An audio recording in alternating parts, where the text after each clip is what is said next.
Hearing of the Word of God. Acts chapter number 20 sa ating po mga Bibles. Acts chapter number 20. And as I said this morning, I am going to preach this morning all about the blessing in giving. The blessing in giving.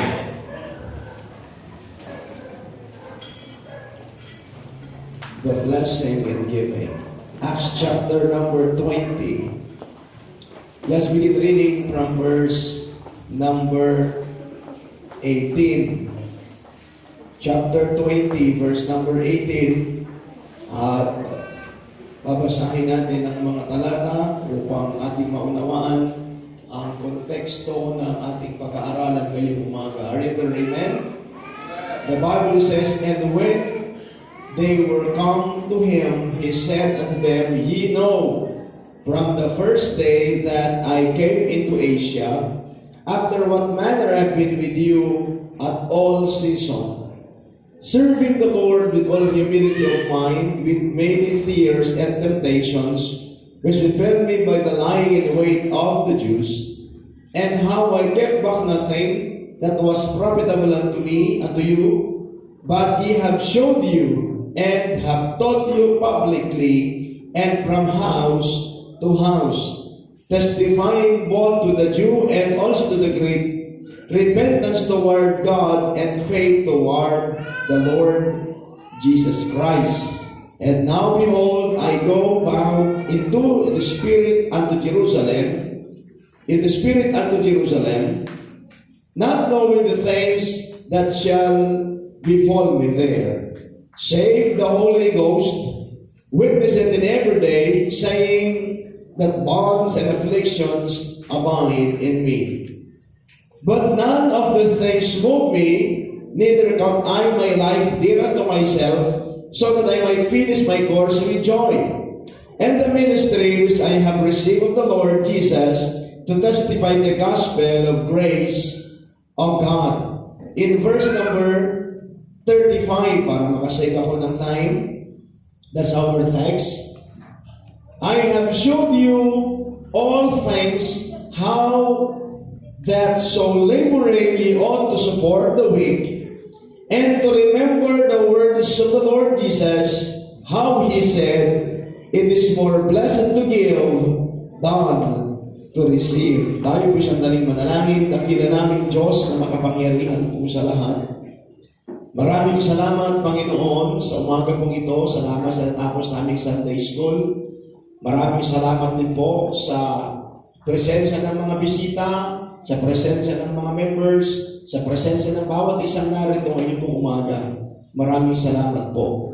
Dalayan mo din, Panginoon, ang lahat ng narito sa aming pong auditorium. Pagpalain niyo po sila at maging ang aming mga kasama through our virtual service, through our Google Meet and Facebook Live. Sana po'y manatili sila sa pakikinig at sila'y matuto po ng inyong mga salita. Gamitin niyo ngayong umaga na maging challenge at maging daluyan ng pagpapala at makita namin ang pagpapala sa pagbibigay. Salamat po, Panginoon. Ito pong aming dalangin. Gamitin niyo po ako. In Jesus' name I pray. Amen. Thank you so much. Good morning. Please be seated in the presence of our God. Nag-press ako ng 40 minutes sa San Pedro. Kung magagawa akong tapusin din ng 40 minutes, that would be great. Amen? Nagkaroon po ng, sabi ni Pastor Red, 40 minutes lang. Kaya lahat ng mga nag-preach ay, yung iba, mas maaga pa sa 40 minutes. Sabi niya, pag lumampas kayo, wala kayong love gift. Joke lang po yun. So, salamat po sa Panginoon. Amen? Na ngayon pong umaga, ang pag-uusapan natin is, ulitin ko po, the blessing in giving. Ang pagpapala sa pagbibigay. Naniniwala po ako na lahat po tayo ay nakaranas po tayong tumanggap. Amen? Ulitin ko po, naniniwala po ako na lahat po tayo ay nakaranas na tayo po ay nakatanggap. Tayo po ay binigyan. Amen? At masaya po tayo nung tayo po ay tumanggap. Nakikinig po ba kayo? Amen? Naniniwala po na lahat po tayo ay nakaranas na, nabigyan, at masaya tayo nung tayo po ay binigyan. Ano man ang ibinigay sa iyo. Yan man ay pera, yan man ay pagkain, yan man ay salita ng Diyos, o whatever, in cash or in kind. Huwag lang binigyan ka ng suntok. Huwag ka lang binigyan ng sampal. Yan ang masaklap. Pero as far as nang pinag-uusapan natin, giving is concerned, masaya tayo pag tayo po ay tumanggap. Amen? O gaano kasaya nung binigyan ka ng sapatos, gaano kasaya nung ikaw ay nakatanggap ng mga pera o whatever, masaya tayo. Hindi lang ako, maging kayo. Amen? Pero alam niyo po ba, na dito sa talatang binasa po natin, ang sabi po ng Bible, here is the Apostle Paul. So ang kwento nito, ang context nito mga kapatid, ay narito sa Apostol Pablo, na tinawag na yung mga elders doon po sa Ephesus. Sa pagkasayinisan na, siya po ay pupunta na po sa Jerusalem at siya dadalo ng conference doon. At kaya ang pag-alis niya ay kinausap niya yung mga mananampalataya. Most of all, yung mga elders of the church. Yung mga matatanda sa simbahan. Yung mga manggagawa ng Panginoon sa simbahan. Sa gawain ng Diyos doon sa Ephesus. Yung mga Kristiyano na naroon. At ang sabi po ng Bible dito, ipinaunawa ni Paul yung kanyang ministry. Ang sabi ng Bible sa verse number 18, and when they were come to him, he said unto them, ye know, from the first day that I came into Asia, after what manner I have been with you at all season. So ipinaunawa, he reminded the people of God, na sabi po ng Biblia dito sa sinabi ni Paul, na papaano po siya nagtrabaho para sa Panginoon. At ang sabi po ng Bible sa verse number 19, serving the Lord with all humility of mind. Tinuruan niya at pinaalala niya yung mga Kristiyano na dapat naglilingkod po tayo sa Panginoon na mayroong kababaang loob. Amen? Tayo po dapat, mga kapatid, ay patuloy na naglilingkod sa Panginoon na mayroong kababaan ng loob sa dami ng mga pagsubok. At nakita natin yun, si Paul ay nag-set ng magandang example sa paglilingkod sa Panginoon. So he reminded the people of God na masaya ang maglingkod sa Panginoon. Ni-remind niya na sabi po ng Bible, in fact, ang sabi po ng Biblia, alam niya na sa pagpunta niya sa Jerusalem, siya po ay makakaranas ng another na hamon doon. Pero sabi niya, none of these things move me. And after that, para bang sinasabi ni Paul na naman ang mangyari sa kanya ay magpapatuloy siya sa paglilingkod niya sa Panginoon. At yan din ang kailangan natin. Ano man ang mga hamon na pwede natin maranasan, ano man mga pagsubok na pwede natin mangyari sa atin, ay napakahalaga na patuloy po tayo. And he encouraged the people of God. Nasabi po ng Bible dyan, ni-remind niya yung mga tao ng Diyos. So ulitin ko po, ang subject niya dito ay yung mga tao ng Diyos. So the subject of the Apostle Paul is primarily for the people of God. Yung mga tao na nakaranas ng pagkilala at pagtanggap sa Panginoon bilang tagapagligtas. Yan napakahalaga po yung pagkilala natin sa ating Panginoong Jesucristo. And dito sa verse number 35, sabi niya, I have showed you all things, how that so laboring you ought to support the weak. So pinaunawa ni Paul dito, I have showed you all things. Pinakita ko sa inyo ang paglilingkod sa Panginoon. Amen? Nasabi po ng Biblia sa verse number 35, ye ought to support the weak. Kinakailang suportahan natin at tulungan natin yung mga mahihina. Para bang sinasabi ni Paul na tulungan natin, pagkalooban natin yung mga nangangailangan. Alam natin, meron din po tayong pangangailangan. Sino po dito walang pangangailangan? Naniniwala ko walang magtataas. Sapagkat lahat po tayo ay mayroong pangangailangan. But then even though meron po tayong pangangailangan, but then sabi ni Paul, itinuro niya pa rin ang katuruan ng ating Panginoong Jesucristo. And what is the doctrine of the teaching of our Lord and Savior, Jesus Christ? Nasabi po ng Bible dyan, bagamat ikaw ay mayroong pangangailangan, bagamat ikaw ay mayroong kang pangangailangan, but then napakahalaga na makita mo din yung pangangailangan pa rin ng iba. And that is really Christianity, brethren. Christianity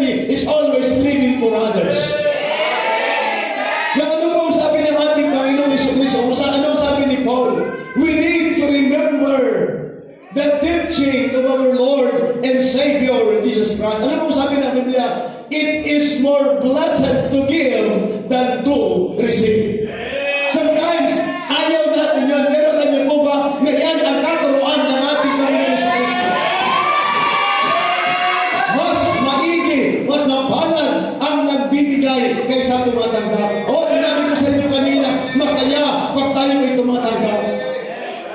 Ilan sa atin nakatanggap ng regalo ng mga nakalipas na pagkakataon. In fact, dito po sa atin, kahit hindi ko Pasko, we're given gifts. Amen? And not only we're giving gifts, but we're receiving gifts. Tinuro natin yan, practice na ng mga Kristiyano yan, na tayo may maging pagpapala sa iba. Hindi lang tayo tumatanggap ng regalo during Pasko. Marami sa atin nakakatanggap ng regalo kahit hindi Pasko. Sabagat alam natin na araw-araw ay Pasko.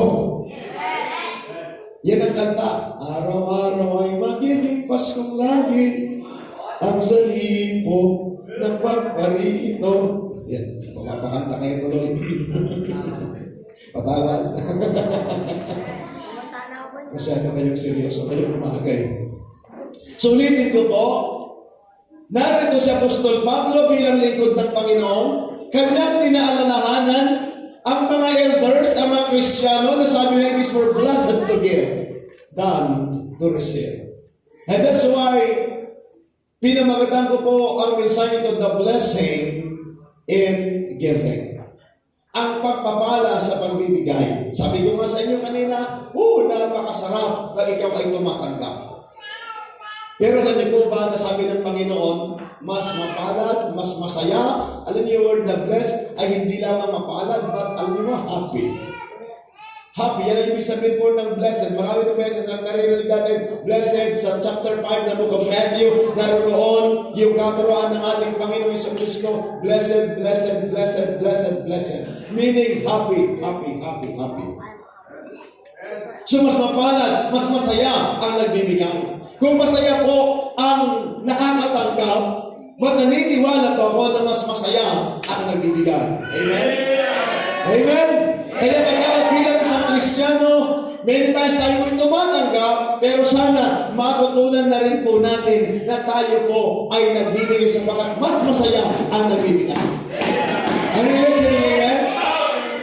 100 points po ito, pero 4 lang po ngayong umaga. Amen? I hope and pray, my prayer, sabi ko nga sa inyo, habang ako'y nag-aaral, habang ako'y nagre-review, sabi ko, sana ay matutunan, maramdaman ito na bawat Kristiyano ang kasayaan at kagalakan ng pagbibigay. Pastor, sinasabi mo sapagkat pastor, no, it's not. Kahit hindi tayo pastor, kahit hindi tayo pastor, mararanasan natin sapagkat this is the principle of our Lord and Savior Jesus Christ. Kaya nga ni-remind ni Paul, yung mga mananampalataya, na sabi namin, this were blessed to give than to receive. Number 1, the blessing in giving. Number 1, giving is how God demonstrates His love for us. Nais kong sabihin po sa inyo, ang pagbibigay ay ito po yung pamamaraan na ipinakita ng Panginoon yung kanyang pagmamahal po sa atin. At nais kong sabihin po sa inyo, na sabi po ng Bible, a very familiar passage from the Bible.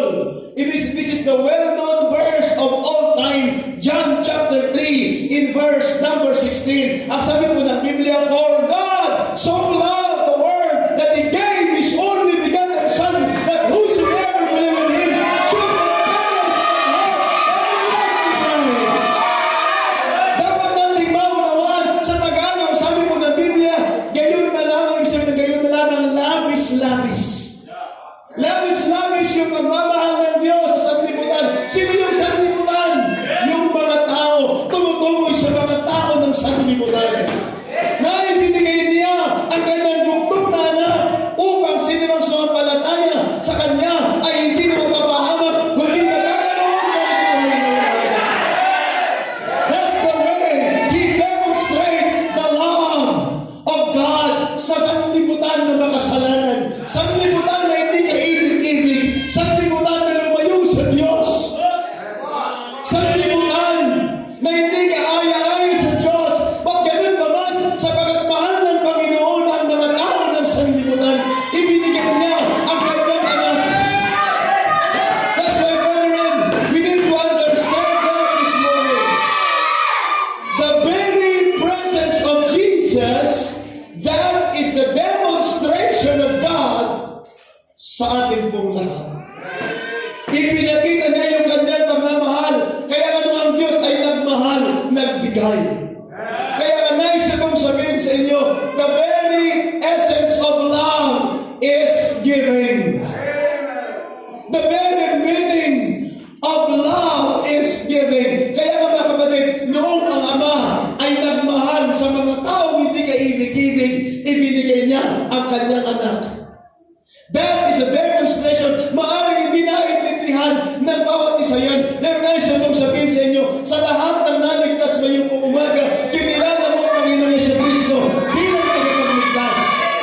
Naniniwala ko na naunawaan natin yan. Ngayon, masasabi mo, merong katiyakan ng langit sa pagkatinanggap mo, Panginoong Jesucristo. Pero dapat nating maunawaan na nagbigay ang Ama. Ulitin ko po, the very presence of Jesus Christ is the demonstration of God's love. He loves us so much. By the way, minahal tayo ng Panginoon nung hindi tayo kaibig-ibig. Nung tayo makasalanan pa, nung lumubog ka sa kasalanan. Yan ang tao, mga kapatid. Yan ang picture ng tao, makasalanan. Although maraming mga tao po na ayaw nilang tanggapin na siya yung makasalanan. Sabi ko nga sa inyo, naalala ko noong last night, nagsulwining kami, pumunta kami sa isang lugar, dyan po sa part ng San Vicente, dumudugtong ng Karangian. Merong isang tao na mahaba yung buhok. At ayon sa paligid, nakakilala sa kanya, hindi naman ako nanguhusga, sabi nila, adik. Ayon sa kanila. But then, ang nakakalungkot, nung kinausap ko siya, sabi ko, alam mo ba na lahat tayo makasalanan? Noon naman, nagre-reject na siya. At ang masaklat nito, nung nag-pray na kami, sabi ko, manalangin tayo. Iyugo natin yung ating mga ulit, bigyan ating mga mata, gawin mo ng tao sa puso, sabi ko sa kanya. Yung mo naman, pumikit, sabi ko sa panalangin, dakilang Diyos. At simula ng panalangin, sumunod din sa dakilang Diyos. Maraming salamat po na nakilala ko na ako'y makasalanan. Eto na, sabi niya, hindi ako makasalanan. Sabi ko, nakilala ko yung makasalanan. Ulitin ko, sabi ko rin, hindi ako makasalanan. Abay, sabi ko, makikita mo talaga ang diablo. Sa madaling sa hindi ko tinuloy yung aming panalangin at ibinulag ko yung aking mga mata, sabi ko, dapat mong malaman lahat tayo makasalanan. Hindi ako makasalanan eh. Abay, mag-aaway na kami mga kapatid. Sabi ko sa kanya, relax ka lang. Nakaupo kami dalawa, relax ka lang. Ginanong, pinaramdam ko yung konting pwersa sa kanya. O di, may kasamang pagdiin at may kasamang pagbiga. Patayo ka pa, sumukan mo. Pero, namumula na yung mata. Alam mo, sabi ko sa kanya, sige, magpahinga ka. Sunod, papalikan kita. Kaya alam niyo, pagka totoo yung sinasabi natin, concern, alam niyo po ba, naramdaman ko nung panahon na nandun siya na sinabi na hindi siya makasalanan. Nakakabit, naawa pa ko sa kanya. Pagkakataon na siya na kumilala sa kanya. Pero sabi ko sa inyo, nagtatrabaho talaga ang Diablo. Hindi takot ang naramdaman ko sa kanya na labanan niya ako, no, is not. Awa, mga kapatid, na nire-reject niya ang salita ng Diyos. Kaya talaga kita mo, sabi ko sa inyo, buhay talaga ang Diablo. Galit na siya. Sabi ko, relax ka na, diyan ka lang. Sige, kung ayaw mo yun, sabi ko sa harap, babalikan kita. Sumakita niyo po, mga kapatid. Ang mga tao ayaw nilang tanggapin na sila'y makasalanan. Kaya napakahalaga na maunawaan ang tao na sa'yo minahal ng Diyos. Ang sabi ko ng Bible, God commended His love toward us that while we were yet sinners, Christ died for us. Always still, alam natin ang mga tao ayaw nilang kilalanin ang Panginoong Jesucristo na sila'y makasalanan. Pero dapat nilang malaman still, mahal sila ng Diyos.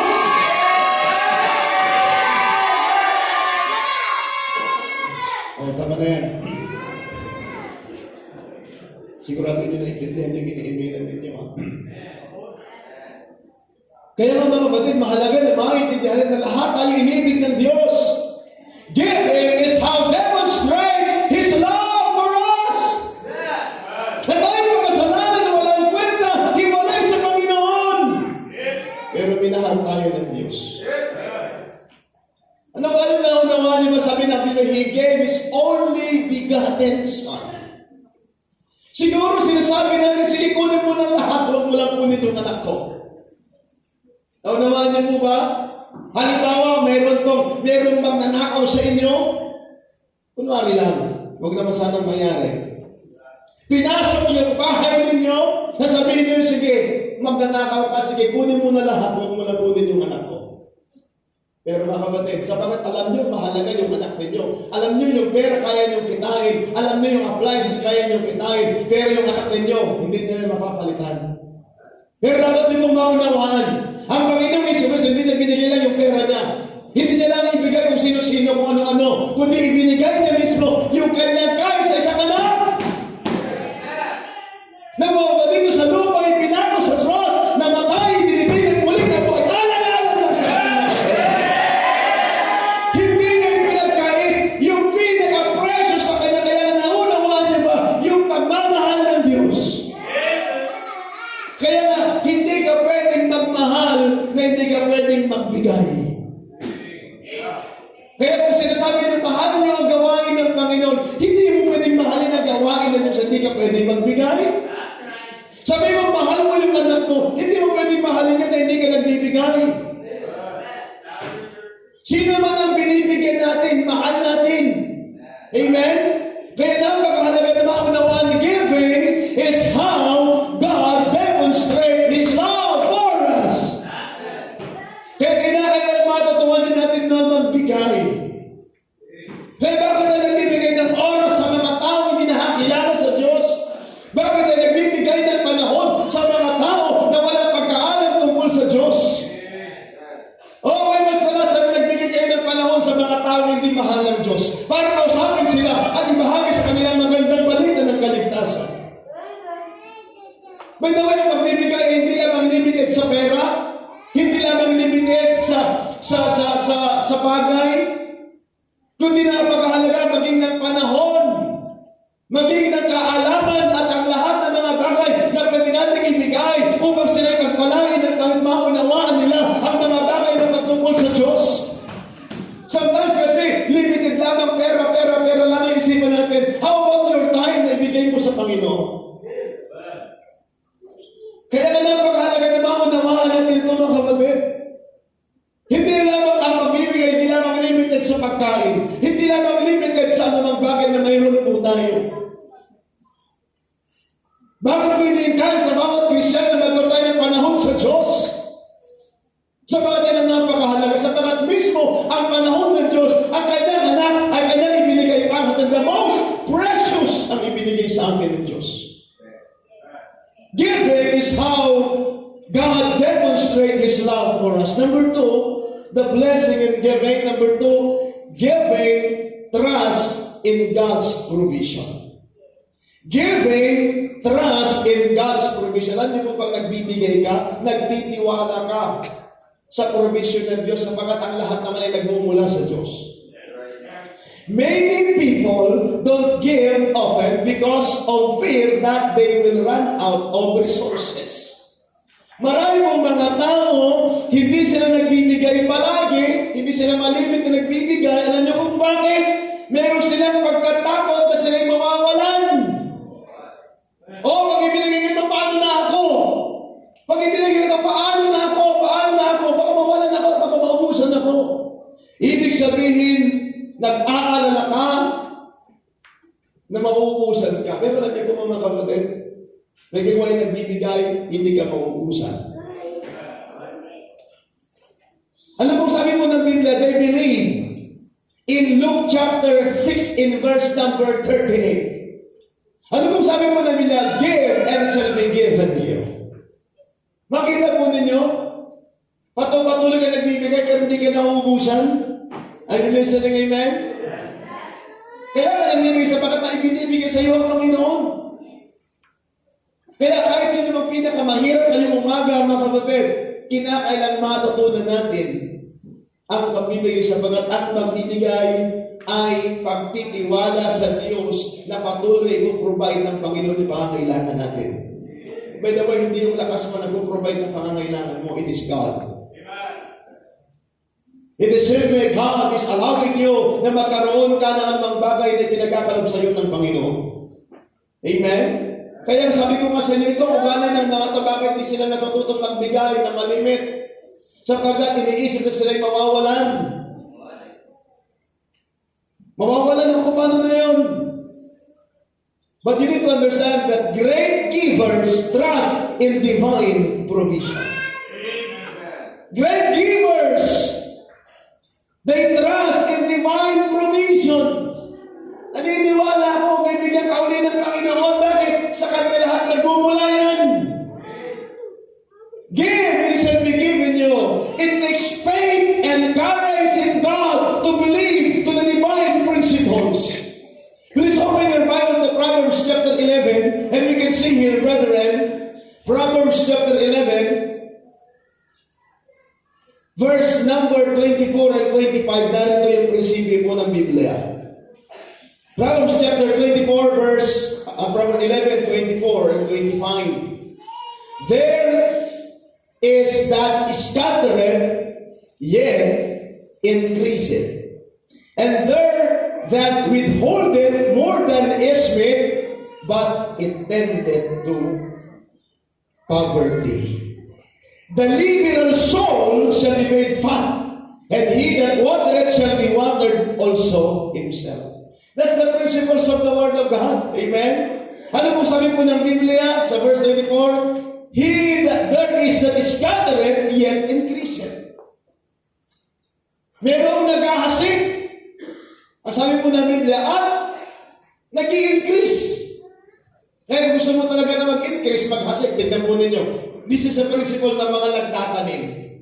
Tignan po ninyo yung mga nagtatanim. Magtanim ka isang kaban, pero ang inani mo ilan? 100 kaban. Naunawaan niyo ba yun? Ganda ng Panginoon. Kaya ang prinsipyo ng Diyos, tignan mo, naghasik na naghasik. Ilan yung hinasik mo? Ilan yung kinalat niya? Isang kaban lang, pero nag-ani na, 100 na. Kita mo talaga yung, yan talaga ang Panginoon, mga kapatid, amen? Kaya sabi mo ng Biblia, meron naman kung sabi mo ng Bible dito, sa verse 24, and there is withholding more than is made, but tended to poverty. Meron naman, sabi po ng Biblia, napaganda yung salita ng Diyos eh. Meron naman nag-withhold. Ipon naman ang ipon. Pero, dukha, sabi ng Biblia. O sino may binagbibigay ng kayamanan? Ang Panginoon. Sino bibigay ng pagpapala? Ang Diyos. Kaya sabi po ng Biblia, the liberal soul is made fat. Pinagyayaman talaga ng Panginoon. That's the principle of God na kung ayaw mo paniwalaan, sa inyo yan. But that's the Bible. Giving trust in God's provision. Ang pagbibigay, mga kapatid, nagtitiwala tayo na ang Panginoon ang nagpo-provide. By the way, hindi ako nagpo-provide, ang Diyos. Amen? Number 3. Subukan ko talaga matapos ng 40 minutes. Giving, minsan na-open case pagdating sa giving, pero mga kapatid, naunawaan niyo po ba na nandito yung kasiyahan. Yan yung aking point number 3. Giving makes you happy. Giving makes you happy. When you give, you will be happy. Ulitin ko po, masaya pag binibigyan ka. Pero mga kapatid, mas masaya yung nagbibigay. Literal mga kapatid, makita po ninyo dito, ang sabi ng Panginoon, prinsipyo ng Diyos yan, it is more blessed to give than to receive. Literal. Tignan po ninyo, sino dito sa mga nanay, nakaranas kayong mga anak, tama po ba, amen?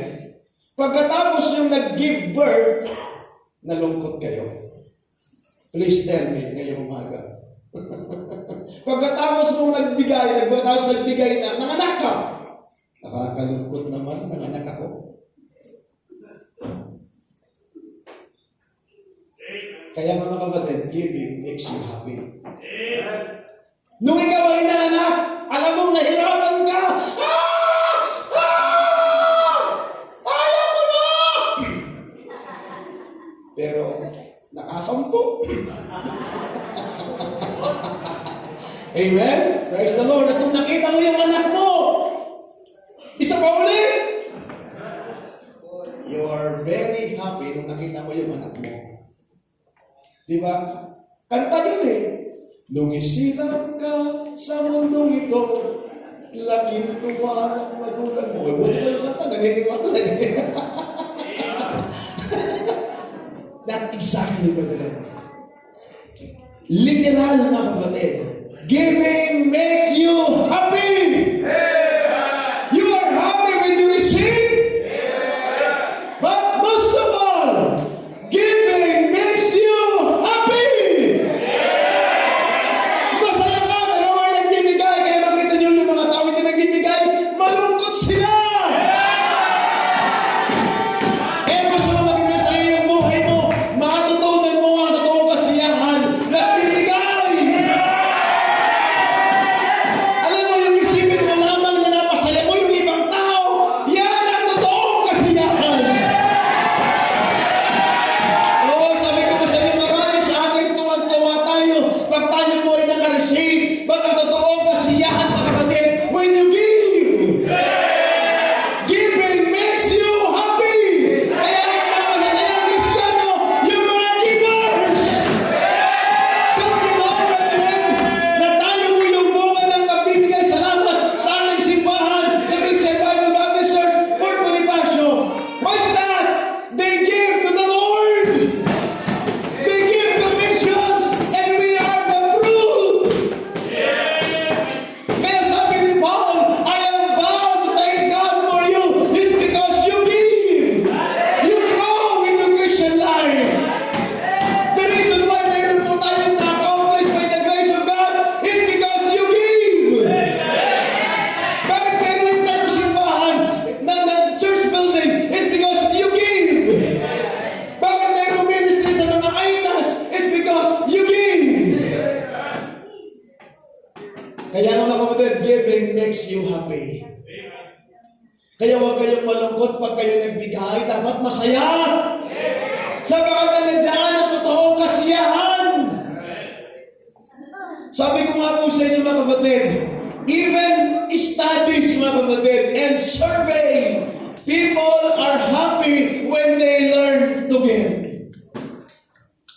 Survey po yan mga kapatid. Yung naniniwala tayo sa survey. Sino yung bumoto mo ng presidente? Ginagano sa nag-survey tayo. Pero niyo mo ba totoo yan? May mga nag-survey mga kapatid. At napatunayan nila, iba ng pag-aaral at mga survey mga kapatid, ay napatunayan nila na napakaraming mga tao naging masaya nung sila po ay nagbigay. At natutong magbigay. Kaya nga tuloy-tuloy, hindi lamang isang beses, hindi lamang beses, hindi, tuloy-tuloy, yun na dapat ang practice ng Kristiyano. Oo, sabi ko sa inyo, masaya tayo sapagkat nakakatanggap tayo, pero ang katotohanan mas masaya pag tayo po ay nagbibigay sapagkat nakakapagpasayaan ng iba. Kapag nalaman ng masaya yung iba, masaya ka rin. Amen? Kaya nga mga kapatid, bilang isang Kristiyano dapat huwag tayo maging gahaman. It's time to scatter. Maghasik tayo, matuto tayong magbigay. Huwag tayo maging kuripot. Amen? Kaya nakakalungkot marami pong mga tao, bakit hindi sila pinagpapala? Hindi sila natututong magbigay. If you want to be blessed by God, you need to learn to give. Sapagkat mismo, sinabi ng Panginoon, hindi ko sinabi lang yan, kundi sabi ng Panginoon, sabi ni Paul, when he encouraged the people of God, ano sabi niya? Alalahanin ninyo, kaya nga alalahanin. Huwag kakalimutan yung sinabi ng Panginoon, it is more blessed to give than to receive. That's the principles of God. Kaya nga yung mga tao noon, kaya magsaya ka kung ikaw ay nakakapagbigay. Magpasalamat ka kung ikaw ay nakakapagbigay. Ikaw ay magsaya, magalang ka bakit? Nagiging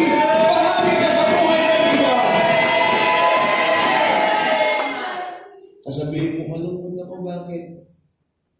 Nagbibigay ako. No, it's not. Woo! Tuwan-tuwa ako, bakit? Nakapagbigay ako!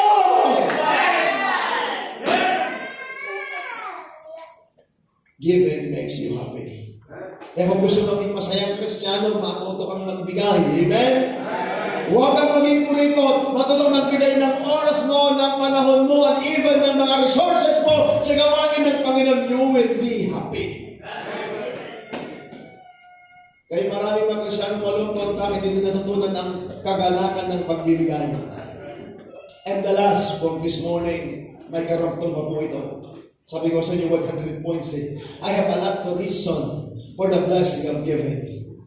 Giving is how God demonstrates His love for us. Giving trust in God's provision. Giving makes you happy. And number 4, for the last for this morning, giving makes God happy.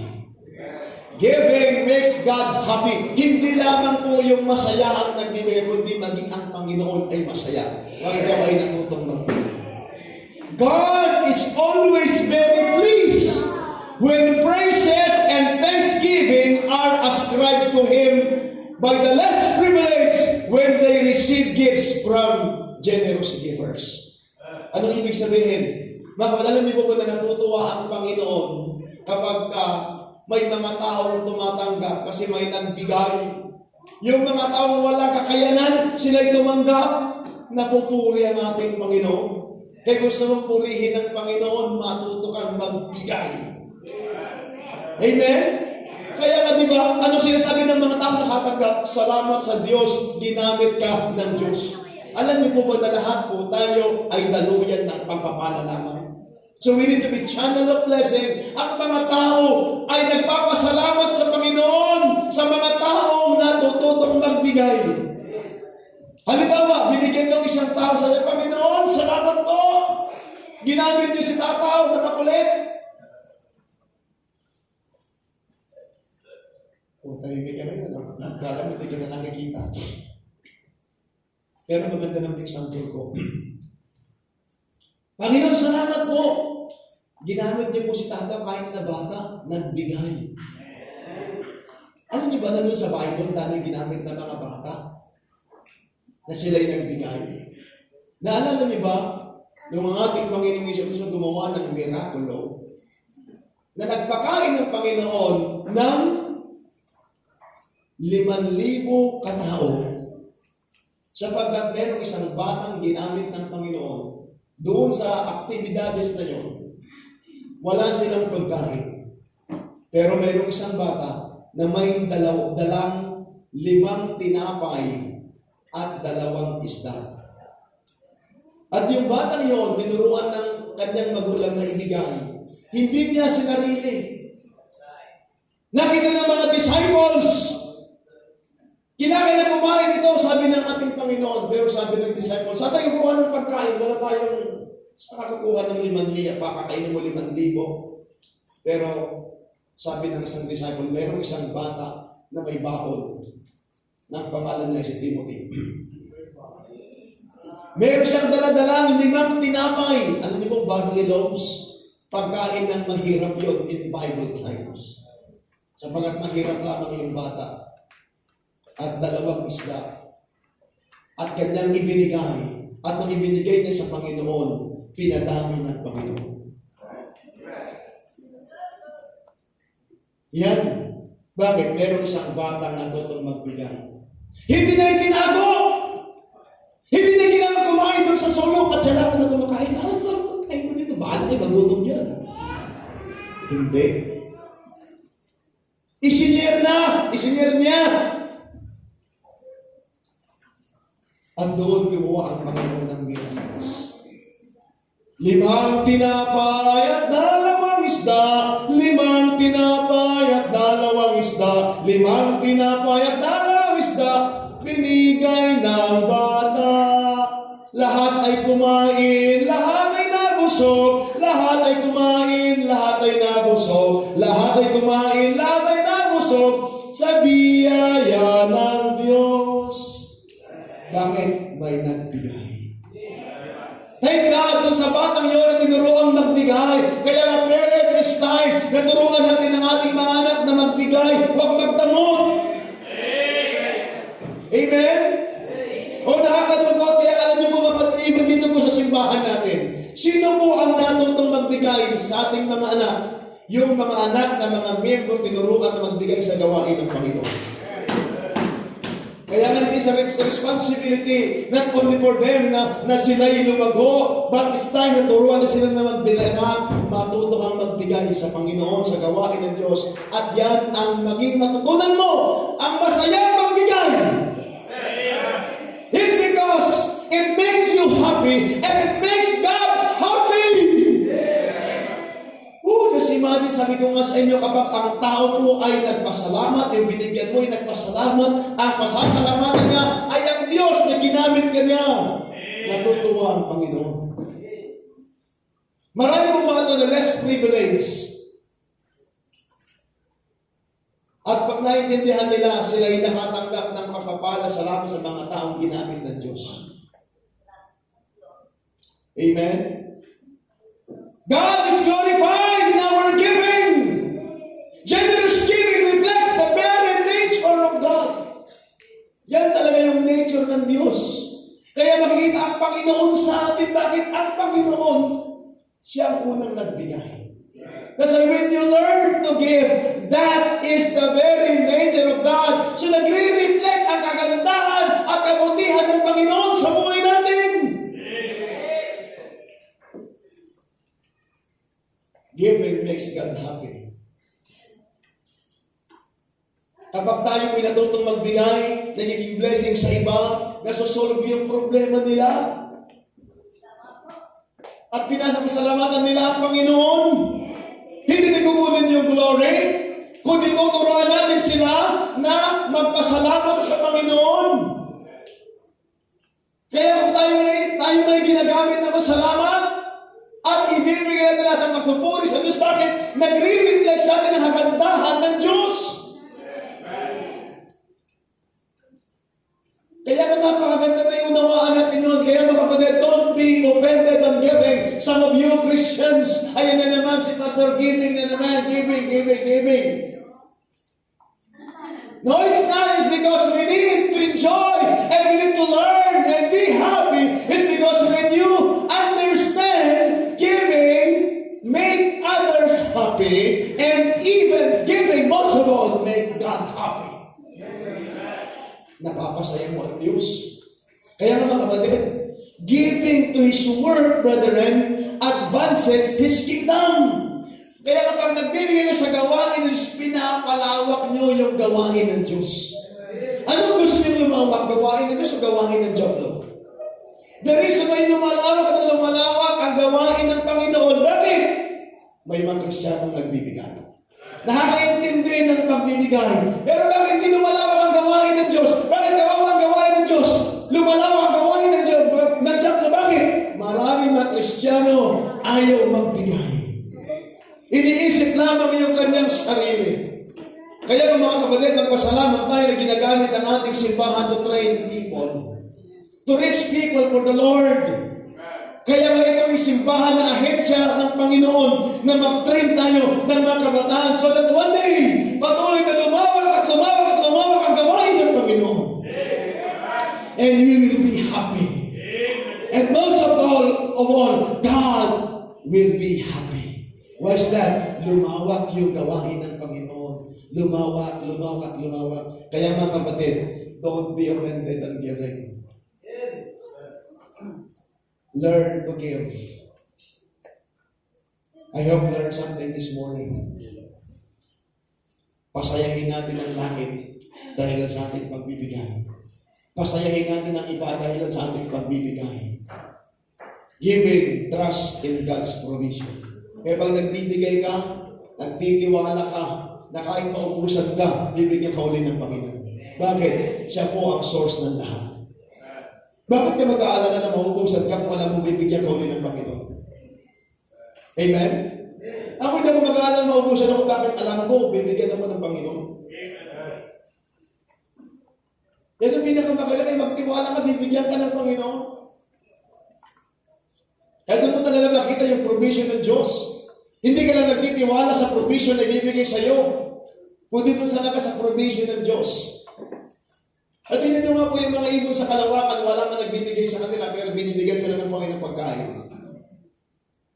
Ang kagandahan na matutunan mo talaga yung prinsipyo ng Bible. I have learned something this morning.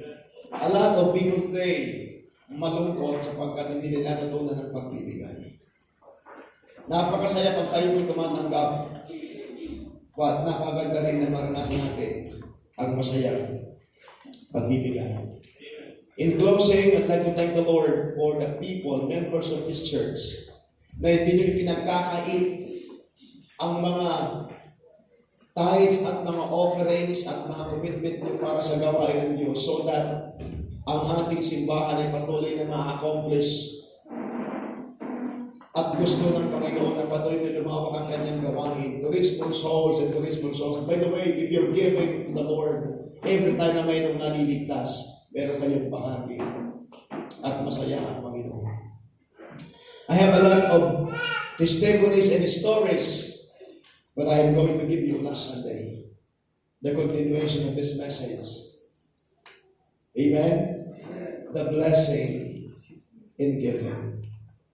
I pray to the Lord that every members, every Christians ay maranasan ninyo ang blessing ng pagbibigay. Ako po ay bunga ng pagbibigay. Kayo din po ay bunga ng pagbibigay. You got saved because somebody gave. Nagkaroon ka ng bagong buhay is because somebody gave. You experience the blessings, you experience you're enjoying serving the Lord is because somebody gave. Somebody gave their life to the Lord and surrender their life full-time in the ministry. Kung nagpapasalamat tayo ngayon sapagkat may mga tao ginamit ng Panginoon para tayo po ay papunta sa mga lugar na ating kinalalagyan ngayon. I have learned something this morning, amen? Pag naintindihan niyo ang mensahe ito, hindi kayo magagalang, hindi matutuwa kayo na naunawaan niyo ang totoong pagbibigay sapagkat from the verse right there, it is more blessed to give than to receive. The Apostle Paul wants the people of God na i-remind sila ng prinsipyo ng salita ng Diyos na mas masaya ang nagbibigay kaysa tumatanggap. Sana maranasan ng bawat Kristiyano ngayon po oras na ito. Tumayo po tayong lahat na kailan ng Diyos.